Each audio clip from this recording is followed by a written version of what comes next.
ল্যাপটপের কমন একটা প্রবলেম হচ্ছে কিবোর্ড প্রবলেম। অর্থাৎ কিছুদিন যেতে না যেতে দেখা যায় ল্যাপটপের কিবোর্ডের কিছু কি অটো টাইপ কিংবা অটো প্রেস হতে থাকে এরকম। তো এই প্রবলেমটা কিভাবে সলভ করবেন? আবার অনেক সময় দেখা যায় ল্যাপটপের কিবোর্ডের কিছু কি আছে যেগুলা বারবার প্রেস করলেও কোনোভাবেই কাজ করে না।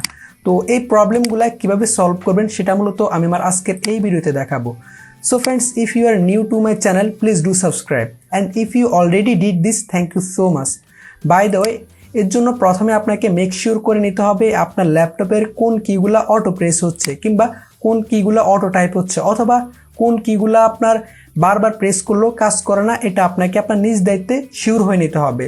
এর জন্য আপনি যদি না জেনে থাকেন কোন কিগুলা এরকম প্রবলেম করে, তাহলে আপনার নোটপ্যাড অন করে আপনি এখান থেকে চাইলে এখান থেকে প্রতিটা কি প্রেস করে দেখতে পারেন অথবা কোন কিটা অটো প্রেস হচ্ছে সেটা আপনি এখান থেকে দেখে নিতে পারেন। এছাড়াও আপনি চাইলে কিবোর্ড টেস্ট এই অ্যাপ্লিকেশনটার মাধ্যমে টেস্ট করতে পারেন অথবা আপনি চাইলে আপনার অনলাইনে keyboardchecker.com এই ওয়েবসাইটটিতে আসবেন। আসার পর একটা একটা করে আপনার সবগুলা কি প্রেস করবেন, যেটা আপনার সঠিক আছে অর্থাৎ যেটা সঠিকভাবে কাজ করে সেটা গ্রিন থাকবে আর যেটা কাজ করে না সেটা গ্রিন আসবে না। তো যাই হোক, এভাবে আপনি টেস্ট করে প্রথমেই কনফার্ম হয়ে নেবেন আপনার ল্যাপটপের কোন কিটা প্রবলেম করে, কোন কিটা অটো টাইপ হয় সেটা আপনি জেনে নেবেন। তারপর আপনার মেইন কাজ হচ্ছে কি টুইক নামে এই অ্যাপ্লিকেশনটা ডাউনলোড করে ইনস্টল করতে হবে। তো এটার লিঙ্ক আমি আমার এই ভিডিওর ডিসক্রিপশন বক্সে দিয়ে দিব, সেখান থেকে ডাউনলোড করে নেবেন।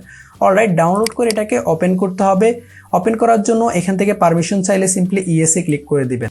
অলরাইট, ওপেন করার পর এখানে একটা কিবোর্ডের লেআউট শো করতেছে। তো এখান থেকে যে কিবোর্ড দেখতেছেন এটা আপনার ল্যাপটপের কিবোর্ডের সাথে ম্যাচ করবেন। মিলানোর পর এখান থেকে দেখবেন আপনার ল্যাপটপের কোন কিটা প্রবলেম করতেছে সেটা এখান থেকে খুঁজে বের করবেন। তো খুঁজে বের করার জন্য আপনি সিম্পলি চাইলে প্রতিটা এখানে কিন্তু সংখ্যা দিয়ে দেওয়া আছে, এখানে ABCD নাই। তো সাপোজ আপনার এতে প্রবলেম কিংবা ডিতে প্রবলেম, ডি খোঁজার জন্য আপনি এখান থেকে প্রতিটা ইয়াতে ক্লিক করবেন।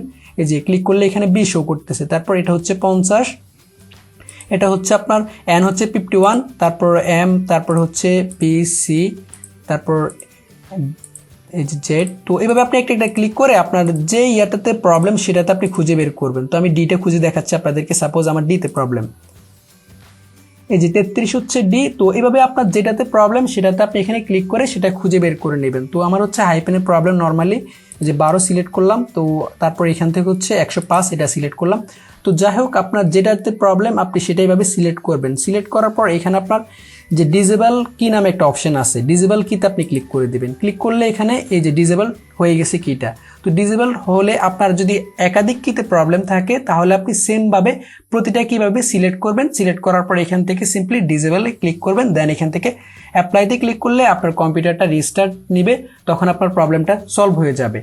তো কিন্তু সমস্যা হচ্ছে আপনি যে কিগুলো আপনি ডিজেবল করলেন ওই কিগুলো যদি আপনার ভেরি ভেরি ইম্পর্ট্যান্ট কি হয়ে থাকে, অর্থাৎ আপনার প্রতিদিনই আপনার কাজের জন্য ওই কিগুলো প্রয়োজন, তাহলে কি করবেন? অথবা আপনার ল্যাপটপের এমন দু একটা কি আছে যেগুলো আগে থেকেই কোনো কাজই করে না, তাহলে কি করবেন? তো সেটার সমাধানের জন্য আপনি সিম্পলি এখান থেকে হাফ ট্যাগ মোড এটাতে ক্লিক করবেন।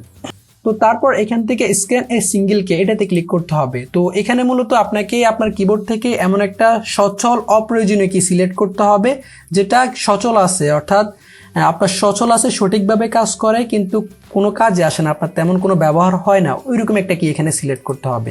তো আমি একটা সিলেক্ট করলাম।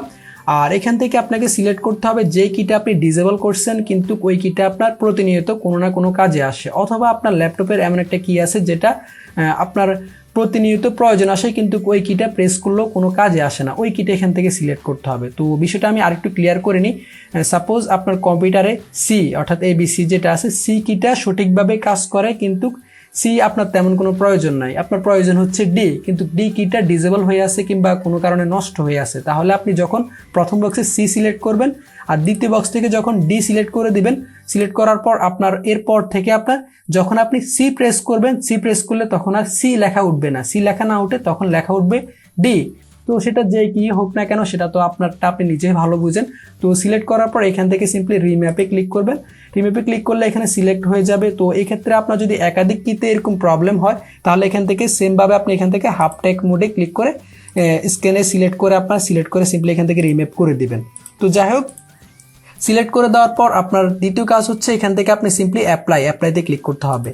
অ্যাপ্লাইতে ক্লিক করার পর আপনার কম্পিউটারটা রিস্টার্ট চাইবে, আপনি এখান থেকে সিম্পলি রিস্টার্ট দিতে হবে। তো এখান থেকে ইয়েসে ক্লিক করবেন। তো যাই হোক, আমি রিস্টার্ট দিয়ে নিচ্ছি ভিডিও অফ করে। Welcome back. তো রিস্টার্ট দেওয়ার পর আমার কিবোর্ডে যে প্রবলেম ছিল সেগুলো সব সলভ হয়ে গেছে। তো এইভাবে খুব ইজিলি আপনারা আপনাদের প্রবলেমগুলো সলভ করতে পারেন। So friends, if you like this video, please like, comment, share and subscribe my channel for more videos and thanks for watching. আল্লাহ হাফেজ।